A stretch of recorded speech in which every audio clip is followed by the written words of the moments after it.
मैं Napoleon Hill हूं। यदि आप मुझे ये 10 मिनट पूरे होश और बिना किसी भटकाव के दे सकते हैं तो मैं वादा करता हूं कि मैं आपके दिमाग के उस जंग लगे ताले को खोल दूंगा जिसे आपने सालों से बंद रखा है। आज आईने में खुद से आंखें मिलाइए। क्या आपको वहां एक विजेता दिख रहा है या फिर एक ऐसा इंसान जिसने बहानेबाजी की चादर ओढ़कर अपने सपनों की लाश को दफना दिया है? जहां एक ही सवाल आपके अंतर्मन को चीरता रहता है, वह सवाल है, मैं शुरुआत तो कर लेता हूं, फिर रुक क्यों जाता हूं? आप अकेले नहीं हैं। इस ग्रह के 97% लोग इसी कुएं में अपनी पूरी जिंदगी गुजार देते हैं। उनकी सुबह उम्मीद से शुरू होती है, दोपहर बहानेबाजी में बीतती है और रात गहरे अफसोस की चादर ओढ़कर खत्म हो जाती है। उनकी पूरी हस्ती, उनके सारे सपने और उनकी सारी प्रतिभा सिर्फ 3 शब्दों के नीचे दफन हो गई है, कल से शुरू करूंगा। लेकिन आज मैं यहाँ आपसे उन 3% विरल लोगों के बारे में बात करने आया हूँ जो इस भीड़ का हिस्सा नहीं है। ये वे लोग हैं जो तूफानों के बीच भी शांत खड़े रहते हैं। ये वे लोग हैं जिनके पास कोई गुप्त मंत्र नहीं है, कोई जादुई चिराग नहीं है। उनके पास बस एक पत्थर जैसा कठोर नियम है। आज एनएच माइंडसेट के इस विशेष सत्र में मैं आपको उसी नियम की गहराई में ले जाऊंगा। हम नेपोलियन हिल के सिद्धांतों की राख से उस चिंगारी को निकालेंगे जो आपकी नियति बदल देगी। क्या आप अपने कंफर्ट जोन की जंजीरों को तोड़ने के लिए तैयार हैं? यदि हाँ, तो ये यात्रा आपके लिए है। आइए पहले उस राक्षस को समझें जिसने आपके सपनों को बंधक बना रखा है। समस्या यह नहीं है कि आप में टैलेंट की कमी है, समस्या यह है कि आप खोखला जोश के नशे के आदी हो गए हैं। जब आप कोई नया विचार सुनते हैं, कोई मोटिवेशनल वीडियो देखते हैं, तो आपके दिमाग में डोपामाइन की एक लहर दौड़ती है। आपको लगता है कि आप रातों रात दुनिया बदल देंगे। लेकिन तीसरे दिन जब वह नशा उतरता है, जब शरीर में दर्द होता है, जब दिमाग बहाने ढूंढता है, तब सामने आता है वह लंबा, नीरस और धुंधला रास्ता। 97% लोग यही दम तोड़ देते हैं। वे जोश को अनुशासन समझने की गलती कर बैठते हैं। मैंने अपनी बरसों की रिसर्च के बाद ये पाया था कि इंसान का सबसे बड़ा दुश्मन कोई और नहीं, उसका अपना अस्थिर मन है। एक छात्र की मिसाल लीजिए। वह परीक्षा से 2 महीने पहले एक भव्य टाइम टेबल बनाता है। 2 दिन वह 10-10 घंटे पढ़ता है। तीसरे दिन उसे लगता है कि उसने बहुत कुछ कर लिया है। चौथे दिन एक छोटा सा भटकाव आता है और 5वें दिन वह वापस उसी भीड़ का हिस्सा बन जाता है जहां केवल औसत दर्जे की जिंदगी है। यह निरंतरता की कमी सिर्फ एक बुरी आदत नहीं है, यह आपकी आत्मा का धीरे धीरे होने वाला कत्ल है। हर बार जब आप खुद से किया हुआ वादा तोड़ते हैं, आप अपने आत्मविश्वास की एक ईंट गिरा देते हैं। एक समय ऐसा आता है जब आप खुद पर विश्वास करना ही बंद कर देते हैं। अब जरा अपनी नजर घुमाइए और उन 3% लोगों को देखिए। क्या वे हमसे अलग मिट्टी के बने हैं? क्या एलन मस्क या बिल गेट्स के पास 24 घंटे से ज्यादा का समय है? बिल्कुल नहीं। उनके पास बस एक चीज है, बोरियत को गले लगाने की ताकत। सफल लोग वह काम करने की अद्भुत क्षमता रखते हैं जो बाकी दुनिया को बोरिंग लगता है। थिंक एंड ग्रो रिच में परसिस्टेंस को सफलता का सबसे महत्वपूर्ण स्तंभ बताया गया है। हिल कहते थे कि इच्छा वह बीज है, लेकिन परसिस्टेंस वो पानी है जिसके बिना वह बीज कभी विशाल वृक्ष नहीं बन सकता।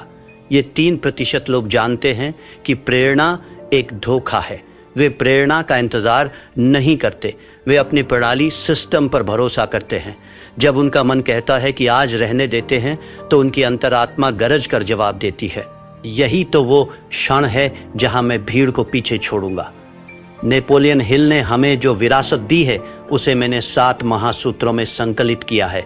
इन्हें ध्यान से सुनिए क्योंकि ये आपके जीवन के मंदिर की नींव बनेंगे। पहला सूत्र, निश्चित मुख्य उद्देश्य। आपके भटकने का सबसे बड़ा कारण यह है कि आपको पता ही नहीं कि आपकी मंजिल कहाँ है। मुझे अमीर बनना है, ये कोई लक्ष्य नहीं है, ये एक खोखली इच्छा है। मुझे अगले 12 महीनों में अपने व्यवसाय से 10 लाख रुपए कमाने हैं। यह एक निश्चित उद्देश्य है। जब तक आपका लक्ष्य स्पष्ट नहीं होगा, आपकी ऊर्जा बिखरी रहेगी। अपनी डायरी उठाइए और अभी लिखिए आप वास्तव में क्या चाहते हैं। दूसरा सूत्र, सुव्यवस्थित योजना। सिर्फ ख्याली पुलाव पकाने से महल नहीं बनते। आपको उन पत्थरों को उठाने का एक सटीक नक्शा चाहिए। अपने बड़े लक्ष्य को इतने छोटे छोटे टुकड़ों में बांट दीजिए कि उसे पूरा ना करना असंभव हो जाए। अगर आपको एक लेखक बनना है तो पूरी किताब के बारे में मत सोचिए, सिर्फ रोज के 200 शब्द लिखने का लक्ष्य रखिए। तीसरा सूत्र, परसिस्टेंस। दृढ़ता चरित्र का वह हिस्सा है जैसे लोहे के लिए कार्बन। इसके बिना आप एक कमजोर धातु की तरह हैं जो दबाव पड़ते ही टूट जाएगी। जब असफलता आपके दरवाजे पर दस्तक दे तो उसे हार मत समझिए, उसे एक कठिन गुरु मानिए जो आपको अगले स्तर के लिए तैयार कर रहा है। चौथा सूत्र, the mastermind group. Napoleon Hill का मानना था कि जब 2 या 2 से अधिक दिमाग एक साझा उद्देश्य के लिए मिलते हैं तो एक तीसरी अदृश्य शक्ति जन्म लेती है। अकेले चलना महानता की निशानी नहीं है। ऐसे लोगों के साथ जुड़िए जो आपसे बेहतर हों, जो आपको ऊपर खींच सके। पांचवा सूत्र, सबकॉन्शियस माइंड की शक्ति। आपका दिमाग एक उपजाऊ जमीन की तरह है। यदि आप इसमें सफलता और निरंतरता के बीज नहीं बोएंगे तो जंगली घास अपने आप उगाएगी। रोज सोने से पहले अपने लक्ष्य को दोहराइए, उसे महसूस कीजिए जैसे वह सच हो चुका हो। छठा सूत्र, क्विक डिसीजन मेकिंग। सफल लोग निर्णय जल्दी लेते हैं और उन्हें बदलते बहुत धीरे हैं, जबकि असफल लोग निर्णय लेने में हफ्तों लगा देते हैं और उन्हें बदलने में चंद सेकंड। टाल मटोल आपके समय का चोर है, इसे अभी मार दीजिए। सातवां सूत्र, एक्शन ओवर थिंकिंग। अत्यधिक ओवर थिंकिंग लकवे की तरह है, यह आपकी गति रोक देता है। इसका एक ही इलाज है, कार्य। जैसे ही आप पहला कदम उठाते हैं आपका आधा डर अपने आप मर जाता है। एक पौराणिक कथा है। एक छोटे से गांव में एक साधारण कारीगर रहता था। उसने एक दिन संकल्प लिया कि वह गांव की सबसे ऊंची दुर्गम पहाड़ी पर एक ऐसा मंदिर बनाएगा जिसे देखकर देवताओं की आंखें भी फटी रह जाए। गांव के लोग ठहाके मारकर हंसे। उन्होंने कहा, तेरे पास ना धन है, ना हाथ, ना औजार, तू पागल हो गया है। उस कारीगर ने कोई जवाब नहीं दिया। उसने बस अपना एक छोटा सा नियम बनाया। वह रोज सुबह सूरज निकलने से पहले नदी के किनारे जाता, एक मध्यम आकार का पत्थर अपनी पीठ पर लादता और पहाड़ी की चोटी तक चढ़कर उसे वहां रखाता। बस एक पत्थर। एक महीना बीता, पहाड़ी पर सिर्फ 30 पत्थर थे। लोग बोले, यह मूर्खता है। 1 साल बीता, पहाड़ी पर पत्थरों का एक ढेर लग गया था, पर मंदिर का कोई आकार नहीं था। लोग बोले, तू अपना जीवन बर्बाद कर रहा है। 5 वर्ष बीत गए। एक सुबह जब गांव वालों की नींद खुली तो उन्होंने देखा कि पहाड़ी की चोटी पर सूरज की पहली किरण एक भव्य सोने के कलश पर चमक रही थी। वहां एक विशाल नक्काशीदार मंदिर खड़ा था जिसकी सुंदरता का कोई सानी नहीं था। पूरा गांव दौड़कर पहाड़ी पर गया। उन्होंने चकित होकर पूछा, यह चमत्कार कैसे हुआ? तूने ये जादू कैसे किया? उस कारीगर ने अपने फटे हुए खून से सने हाथों को दिखाया और शांत स्वर में बोला, यह कोई जादू नहीं है, ये गणित है। रोज एक पत्थर बस। यही वह महान सत्य है जो आपको अपने जीवन में उतारना होगा। महान कार्य किसी एक दिन के विस्फोट से नहीं होते, वे हजारों छोटे, अदृश्य और निरंतर किए गए प्रहारों का परिणाम होते हैं। क्या आप अपना एक पत्थर रोज उठाने के लिए तैयार हैं मेरे मित्र? एक बात हमेशा याद रखना, समय आपके विरुद्ध साजिश रच रहा है।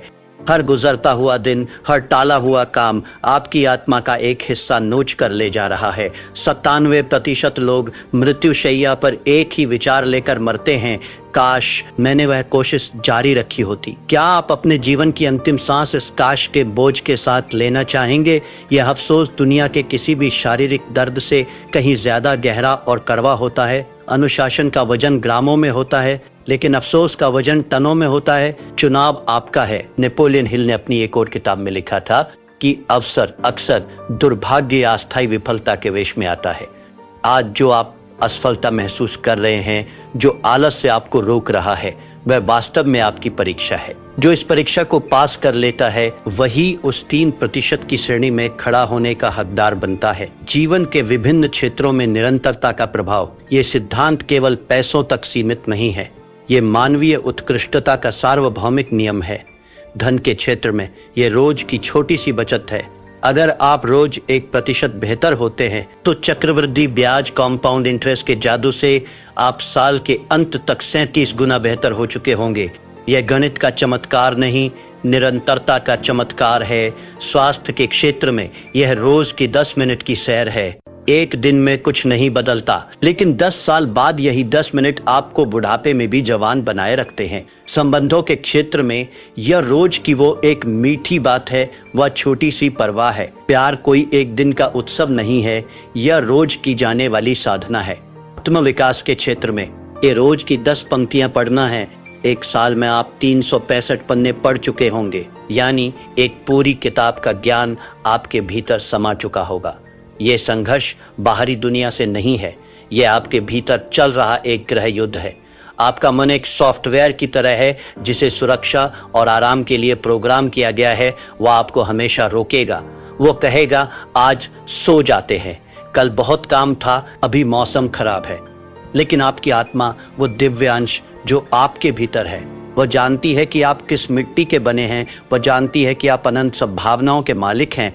आपको अपने मन का गुलाम बनने के बजाय अपनी आत्मा का सेनापति बनना होगा।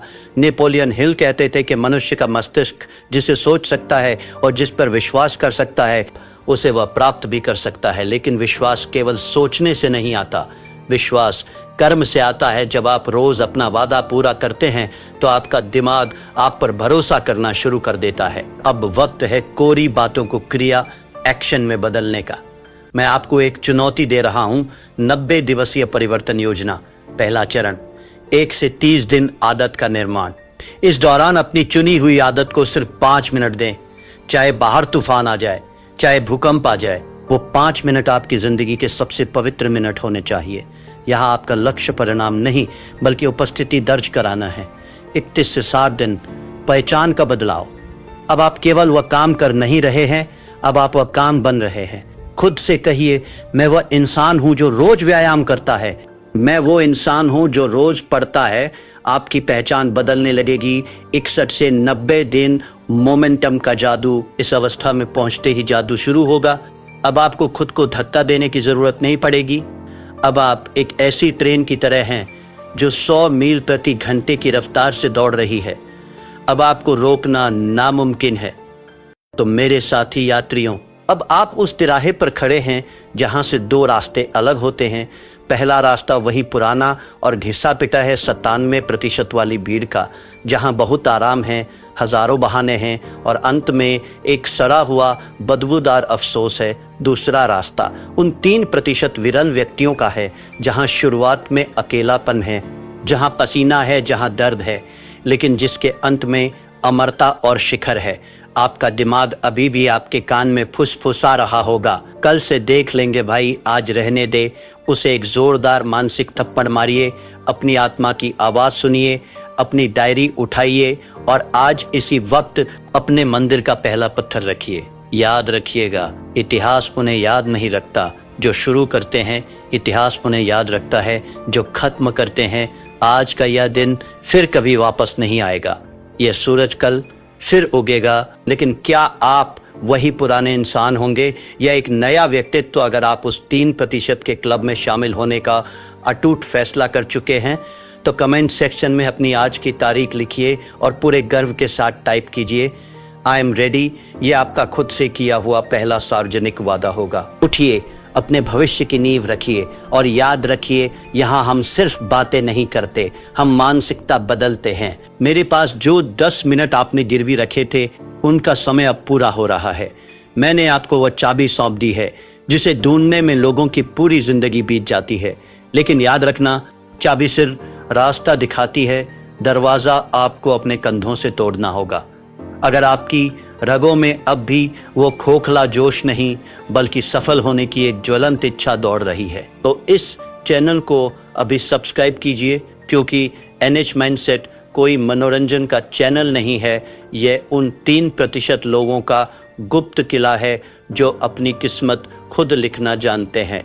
खड़े हो जाइए और अपना पहला पत्थर उठाइए। समय बीत रहा है। धन्यवाद।